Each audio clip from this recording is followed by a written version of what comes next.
Technological advancements are being tailored to suit the needs of certain professions, and the legal sphere is no different. Innovators are transforming the profession by adapting certain technologies to not only improve the overall efficiency, but also help legal practitioners thrive in the digital world. Kelechi Achinonu tells us more about the growth of legal tech in the country.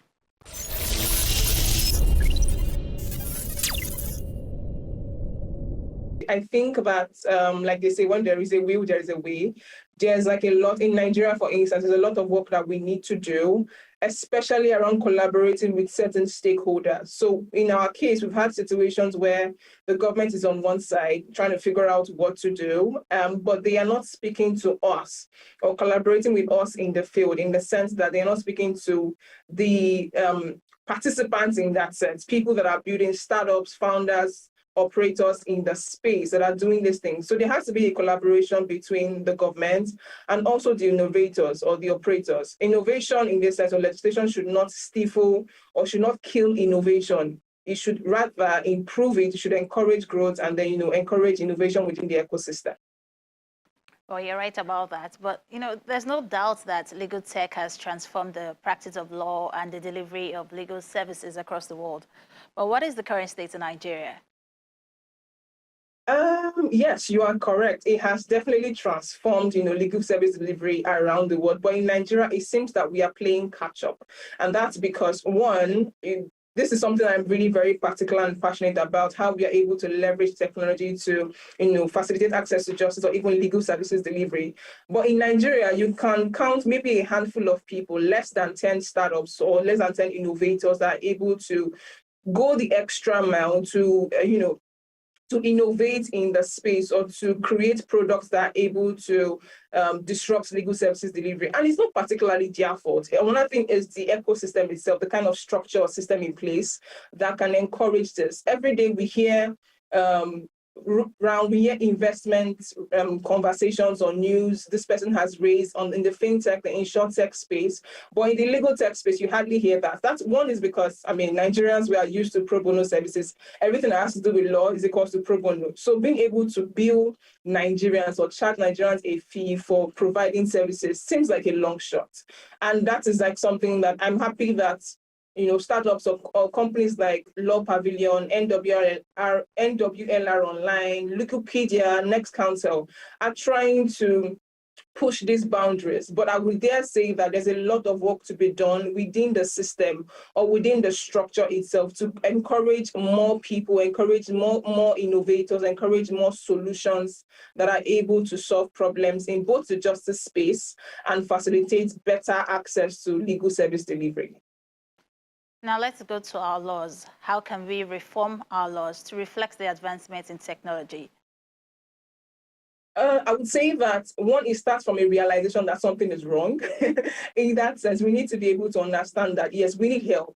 And in doing that, it would be great that every kind of stakeholder in this sense. So like I said earlier, the government on one hand, the operators on the other hand, the startups on the other hand, come together to understand. We want that, legislations, regulations, policies that are published to regulate the ecosystem and not one that would scare us. You cannot expect a startup or someone that's just trying to innovate in the fintech space to bring over £500,000, over 3 million naira, or 5 million naira for a license. Where do they want to get that kind of money when they are just trying to test the idea to understand, the kind of solution they want to build? Like they would say, nah, startup, I won't be, I don't keep person. So how do they want to raise that kind of money? So I think that, there has to be a roundtable conversation and one that would also adopt methodologies in product management, for instance, agile methodology, where we test this thing. Is this working? Is this policy working for the startups? Is this encouraging growth within the ecosystem? If it isn't, how do we go back? What do we do next? Not one where, it's like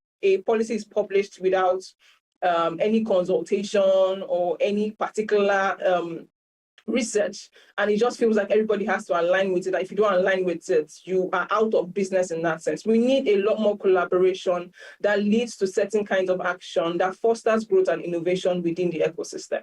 So there has to be a lot of conversation, a lot of active, proactive conversations, not reactive again. Well, let's take the conversation to access to justice. How can technology help? Every day we see different legal tech startups, popping up to help expand access to justice. But how can the new, technologies help individuals who cannot retain counsel or lack the resources to engage formal legal institutions? Okay, so I think this is where the government comes in, because I mean, we know that money runs the world, and as much as possible, even no matter how, as a person, I am very passionate about, fostering access to justice, leveraging technology. One is the fact that we in Nigeria, we have a lot of people using smartphones, yes, and we have like a certain demography of literates. But at the same time, there's still a number of people that do not particularly understand what we term as technology. So there has to be a way where there is a hybrid situation in this case between people that can use tech and people that cannot, so that we are able to accommodate everyone. Now, in leveraging technology, again, money makes the world go round. Money makes the world go round. There needs to be funding. The government needs to come in providing this kind of services, or at least support the startups that are able to provide the services. Because as a startup, for instance, if I build a solution, I need money to build that solution. That's one. I need money to pay people that build a solution. I need money to maintain the development of that solution. I need money to facilitate client service, user acquisition, a lot of things. So we need some level of funding, we need some level of government intervention to be able to do this. There's a lot of things technology can do in facilitating access, just a lot of things. Every day I go online and I see how different people around the world, in the UK, in the US, in China, in India, are leveraging leveraging technology, to provide access to justice. But when it comes to Nigeria and even Africa generally, there's a lot of conversation around how we do not get, the right government support to do this, because that's like the only way in which we can push boundaries and be able to facilitate enough or a lot of technology involvement in providing access to justice. And what aspects of our judicial administration, especially data infrastructure and accessibility, need to change in order to promote the development of legal technologies, which in turn can open the doors of justice? Okay, I think it's every aspect. So recently I saw a tweet where somebody mentioned that, if you wanted to change, if you had ideas around how you wanted to develop a website or a solution for, I think, the Supreme Court to be able to upload their judgment, you should, send it in. And another thing I'm saying is, to send that in, you have to write a proposal and then send it to the office of the CJN. And I'm like, when there are emails, why do I have to write a proposal where I'm in Lagos and send it all the way via, I don't know, whatever delivery service? So that's already hard copy. And you are trying to encourage, more digitalization, or what's moving to digital world. I believe that it's every aspect, right? Uploading judgments, recording judgments, verbatim reporting of courts activities. I'm happy to say that recently during the NBA conference, in my panel session, I spoke about how we are trying to track what exactly causes delay in dispensation of justice in the courts. There's a lot of conversation around the delay of courts activities. Court proceedings. You don't know when. If you start a court case today, it's possible you hand it over to your child or to your grandchildren. I want to be able to track that. And doing that, we now have to record court proceedings to be able to gather those data. So if I go to court today, and I'm a volunteer, I would record what happened in court today in a particular case.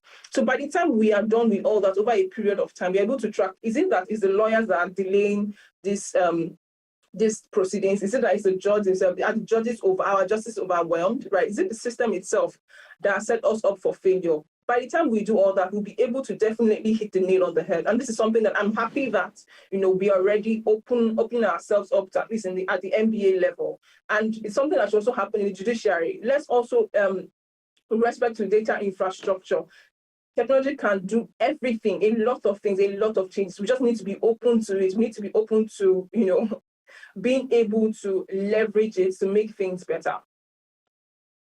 Oh, thank you so much for, sharing your opinions with us, Kelechi.